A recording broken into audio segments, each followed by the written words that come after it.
Karena setan memang paling gak demen ya sama dua orang, yang ngajar sama yang belajar gitu, paling gak demen ya. Karena yang ngajar sama yang belajar ini hamba Allah terbaik ya, hamba Allah terbaik. La khairu fi ma siwahuma. Tidak ada hamba Allah yang lebih baik dari keduanya, yang ngajar dan yang belajar.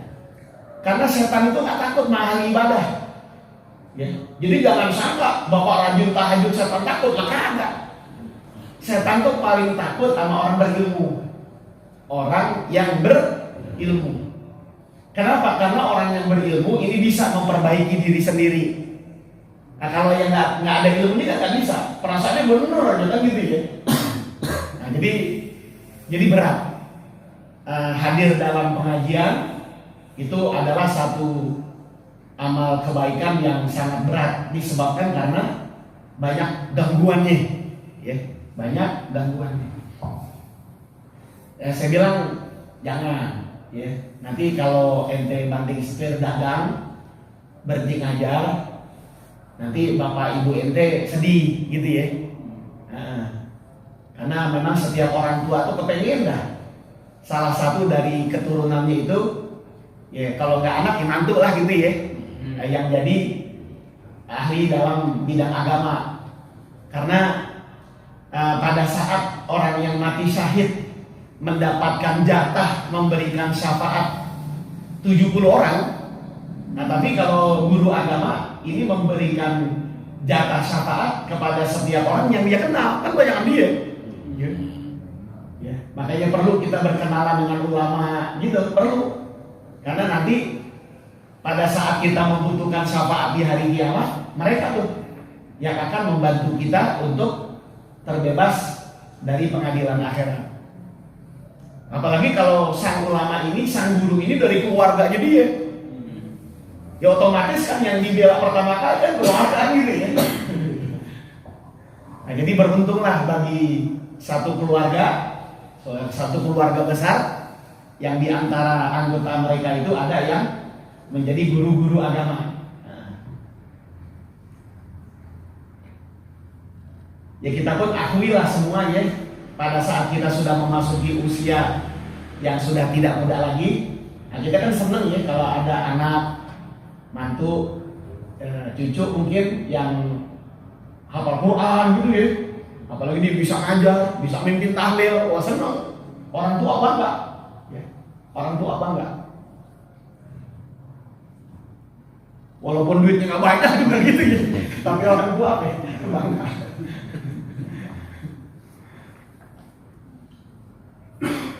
Ya kan kita nggak terus menerus kan tinggal dalam kehidupan dunia kan. Nah, satu saat kita akan kembali ke kehidupan akhirat. Nah, iya.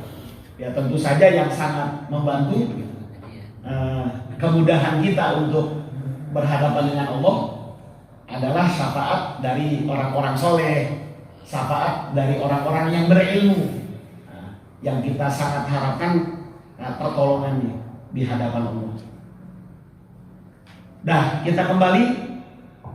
Wa tahrumu salatun ala syahidin ka muslihi. Haram menyolatkan orang yang mati syahid, sebagaimana pula haram memandikannya. Gak boleh. Jadi orang yang mati syahid di medan peperangan bertempur melawan orang-orang kafir, maka gak boleh dimandiin dan tidak boleh disolatkan. Jadi cukup dibungkus dengan baju yang berlumuran darah lalu dikubur. Nah, ya jenazahnya itu nggak perlu dimandiin, nggak perlu disolatkan, tapi cukup dibungkus dengan baju yang dia pakai.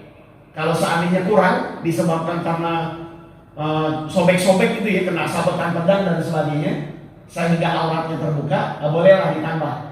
Yang penting sebatas auratnya tertutup. Dan itulah yang dilakukan oleh Nabi dalam beberapa kali peperangan. Jadi para sahabat yang gugur di medan perang, dalam perang Uhud, perang Badar dan sebagainya, mereka tidak dimandikan oleh Nabi. Nah, tapi langsung dibungkus dengan baju ala kadarnya, kemudian dikubur.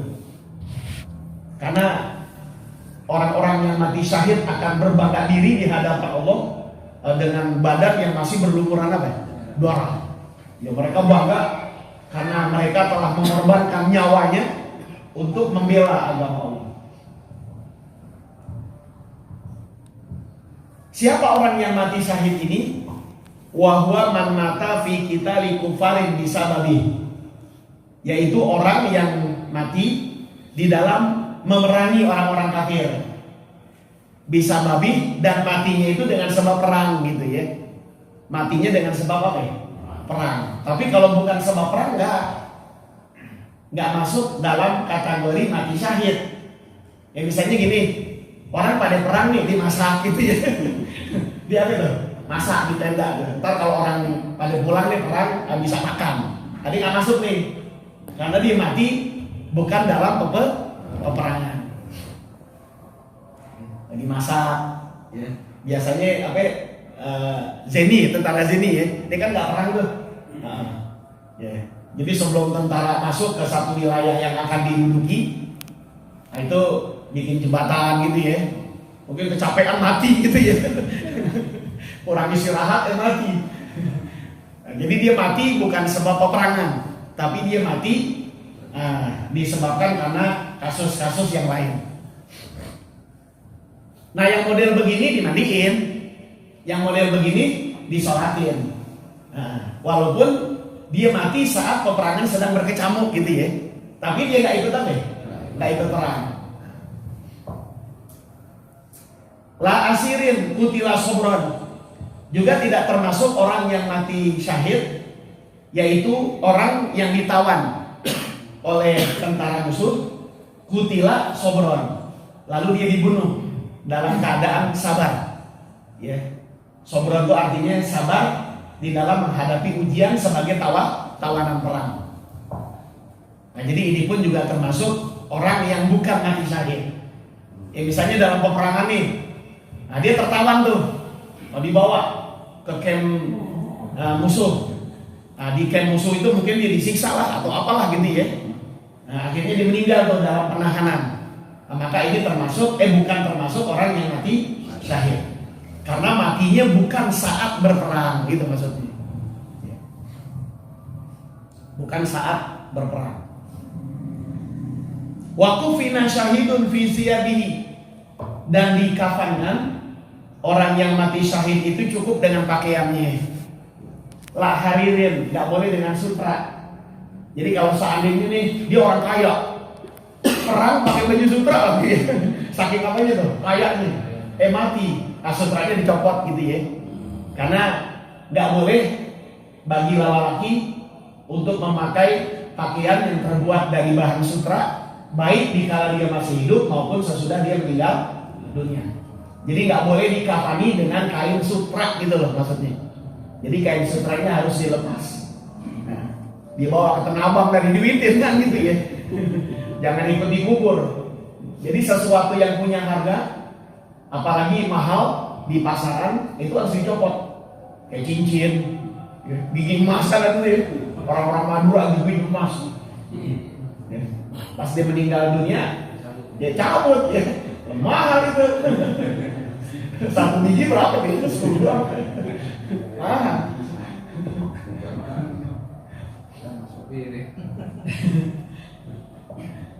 Ya gitu. Jadi segala sesuatu yang punya nilai dan harga yang tinggi itu jangan diikutsertakan pada saat kita mengubur mayit. Karena semua itu nggak manfaat lagi kan buat mayit, tapi manfaat untuk orang yang masih hidup. Gitu. Kan bisa beli motor listrik gitu ya.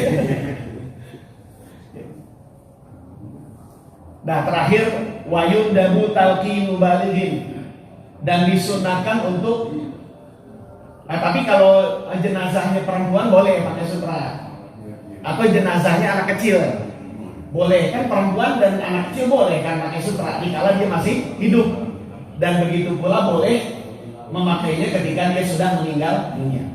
Jadi nggak boleh pakai sutra, ini khusus untuk lelaki gitu ya, kain sutra. Tapi yang masuk di sini sutra murni, Kalau katunnya lebih banyak dari sutranya nggak apa-apa. Tapi kalau sutranya lebih banyak dari katunnya nggak boleh. Gitu. Wayun, ya kan kain sutra kan berkelas juga kan? Ada kelas, ada yang KW 1, KW 2 gitu ya. Ya bahkan kain BHS itu katanya ada campuran sutra. Ya makanya kan agak mahal ya. Kalau hadiah buat ustadz itu kain mahal. Jangan yang murah dipakai tidur. Kalau yang mahal nih buat ngajar kan ya, ngajar waktu Jumat gitu. Kalau ada. Dipikirin tadi. Iya.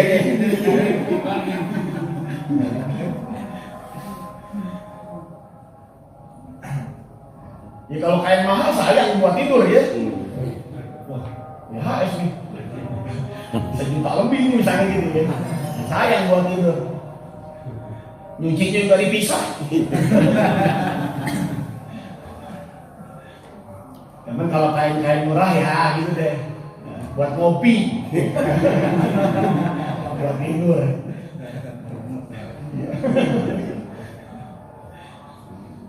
Yang sekali nyuci pada ini udah bulung gitu kan.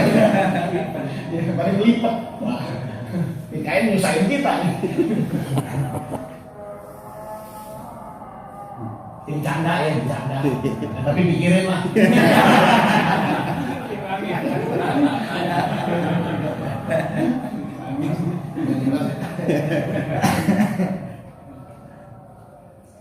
Nah, terakhir wa yundabu talqinu balighin walau syahidan ba'da dafnin. Dan disunahkan untuk mentalkin mayit yang mencapai usia balik. Tapi kalau mayit anak-anak nggak perlu. Nah, karena si anak ini rohnya nggak butuh gitu untuk ditalkin. Disebabkan karena dia masih bersih, ya, belum tersentuh oleh dosa dan kemaksiatan. Nah, jadi nggak perlu ditalkin kalau anak kecil mah. Karena dalam satu riwayat hadis bahwa anak kecil itu nggak ditanya oleh malaikat munkar nakir. Jadi ada 2 kelompok manusia yang tidak ditanya pada saat berada di alam kubur, yaitu anak kecil dan para nabi. Para nabi dan rasul ini nggak ditanya. Kok nggak ditanya? Kan tinggian dia pangkat imam malaikat. Ini nggak enak lah, masa kopral nanyain dia. Nah, jadi nabi nggak ditanya. Tapi kalau wali, orang-orang soleh ditanya lah. Hanya sekedar prosedural aja lah. Nah, prosedur. Jadi walaupun wali besar tetap ditanya, tapi hanya sekedar menjalani prosedur. Orang Sayyidina Umar aja dalam mimpi Sayyidina Ali ditanya kok, ya Allah, Umar sahabat Nabi paling galak meninggal dunia. Izinkan aku ya Allah untuk melihatnya di alam kubur, kata Ali. Dapat izin. Allah berikan kemampuan kepada Sayyidina Ali untuk melihat dan menyaksikan Umar ditanya oleh malaikat munkar nakir. Benar, ketika ditanya, "Man rabbuka?" Jawab lu nggak kenal gue siapa ya? Jadi lagi hidupnya galak, matinya juga masih galak. Umar itu loh, malaikat malah dibentak sama dia.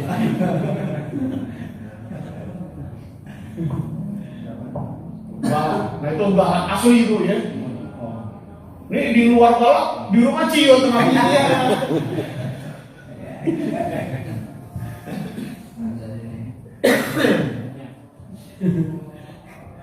Saya punya jamaah itu di Budi Asih, kolonel nih, angkatan darat.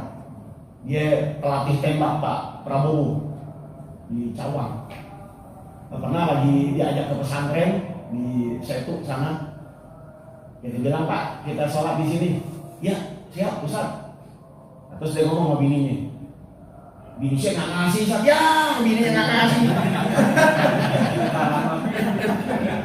Tadi udah siap Ustaz, kita sholat di sini. Dia ke mobil tuh ngomong sama bininya nggak ngasih. "Pulang sekarang Pak." Udah pulang tuh.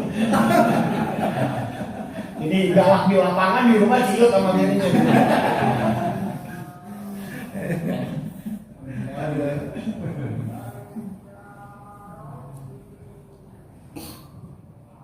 Jadi sunnah untuk ditalkin. Talkin kubur itu sunnah ya. Jadi siapa orang yang beranggapan bahwa talkin kubur ini bid'ah, ini mainnya belum jauh ini.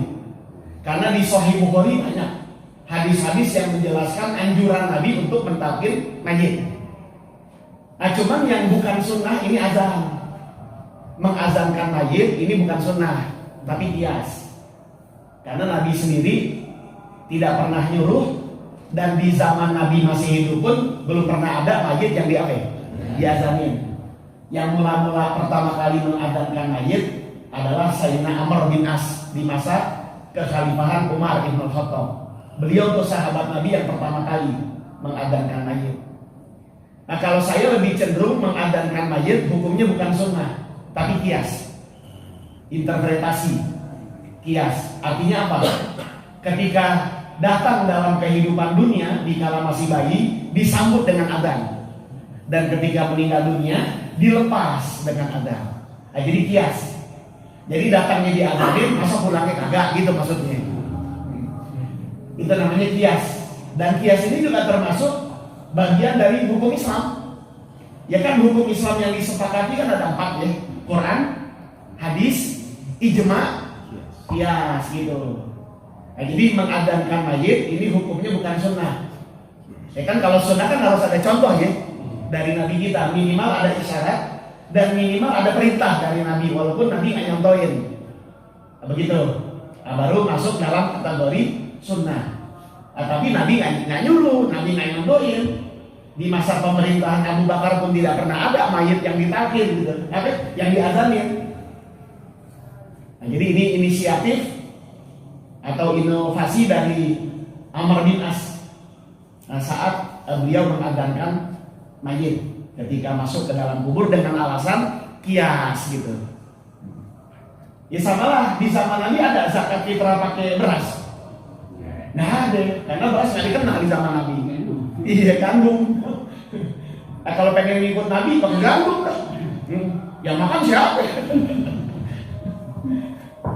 Ya orang kita nggak biasa makan gandum, biar enak-enak gitu ya.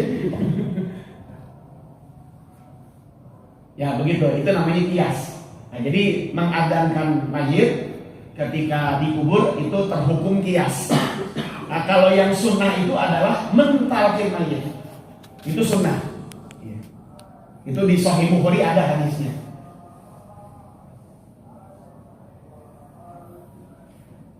Ba'da dafnin ini ditalkin sesudah dikubur. Jadi kalau belum dikubur belum.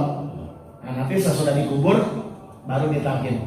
Posisi mentalkinkan mayit itu ngebelakangin kiblat. Ya, ngebelakangin kiblat. Ini misalnya mayit nih, di kepalanya kan ada kiblat tuh dia. Nah, kita jangan di sini. Tapi di sebelah sini. Karena ketika mentalkin kita harus berhadapan dengan wajah mayit gitu. Kan wajahnya kan mari nih ke arah kiblat. Ya kan ngiringin tuh ya di liang lahat. Nah, kita di depan nih gitu. Dan sunnah yang nalkin duduk, sedangkan yang hadir diri. Nah, jadi jangan ada yang apa? Duduk. Jadi yang hadir mendengarkan talqin sedang dibacakan, sunnahnya adalah berdiri. Nah, jadi khusus yang mentalqin saja yang duduk. Jadi posisinya bukan ngadep kiblat, tapi ngebelakangin kiblat ya. Nah, jadi berada di hadapan si mayit, biar wajahnya itu saling berhadapan antara yang mentalqin dengan mayit yang sudah dikubur. Dan satu lagi ini penting, kata Nabi kita, tidak ada mayit ketika dikubur atau sesudah dikubur dibacakan surah Al-Qadar 7 kali. Maka akan dijaga, dilindungi oleh Allah dari fitnah dan azab kubur. Biasanya prakteknya pada saat kita ngebantuin tukang nguruk nih, ya, tukang gali, itu dengan bikin kepalan tanah, ya. Itu pada saat bikin kepalan tanah tuh kebacain surah Al-Qadar sekali, ambil lagi kepala. Bismillahirrahmanirrahim. Inna anzalnahu fi lailatul qadri wa ma adraka ma lailatul qadri. Jadi sebanyak 7. Jadi nanti kepelannya itu akan dijadikan sebagai ganjelan. Nah, ganjelan. di kepalanya, di lehernya, terus saja kita sampai di kaki. Tujuannya biar dia nggak terbalik gitu ya, diganjel. Nah, itu sunnah untuk dibacakan surah Al-Qadar. Kalau memang kita ikut prosesi penguburan dari awal. Tapi kalau kita datangnya telat nih, pas kita datang ya udah separuh diuruk gitu, udah separuh diuruk tanahnya, kita telat, nggak masalah, kita ambil aja tanah, raup tanah, bacain surah Al-Qadar 7 kali. Inna anzalnahu fi lailatul qadar 7 kali. Udah aur gitu. Aur. Kalau datangnya telat banget gitu ya. Kalau datangnya telat banget ya, pas udah datang orang pada bubar. Udah dikubur, udah gitu. Waduh, telat karena macet. Udah. Datang kalau memang pengen nyolatin silakan nyolatin karena masih boleh ya menyolatkan jenazah walaupun sudah dikubur. Atau sambil air nih dibacain surah Al-Qadar 7 kali. Setelah dibacakan 7 kali, diguyur gitu. Nah, jadi ini 3 macam cara yang bisa dilakukan oleh kita pada saat kita ikut prosesi penguburan jenazah. Dibacakan surah Al-Qadar. Kalau mau lebih sempurna lagi, tambahin dengan salawat fatih 7 kali. Al-Qadar 7 kali, salawat fatih 7 kali. Ya mudah-mudahan selain mendapatkan ampunan dari Allah, dia pun mendapatkan syafaat dari Nabi kita Muhammad sallallahu alaihi wasallam. Wa ziyaratu kuburin lirajulin, disunahkan untuk berziarah kubur bagi laki-laki. Tapi kalau perempuan enggak. Ya, ini sekarang perempuan kan ngikut-ngikut ya. Iya. Selfie-selfiean mulu di kuburan dia. Nah, jadi yang sunnah untuk berziarah kubur adalah orang laki-laki. Kalau perempuan nggak usah, boleh di rumah aja masak sayur asam, ikan kembung apa ikan tongkol. Ntar orang kelar kubur, mateng tuh, udah anget-anget yang gitu. Nah kalau paling ngikut yang masak siapa?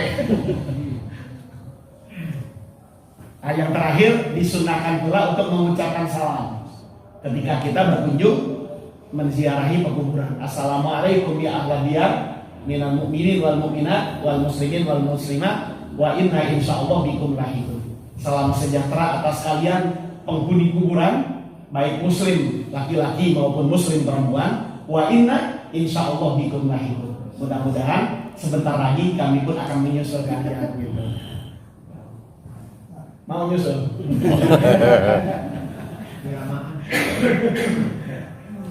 Ya boleh bapak duluan, saya belakangan boleh. Saya belakangan bapak duluan. Ya, iya.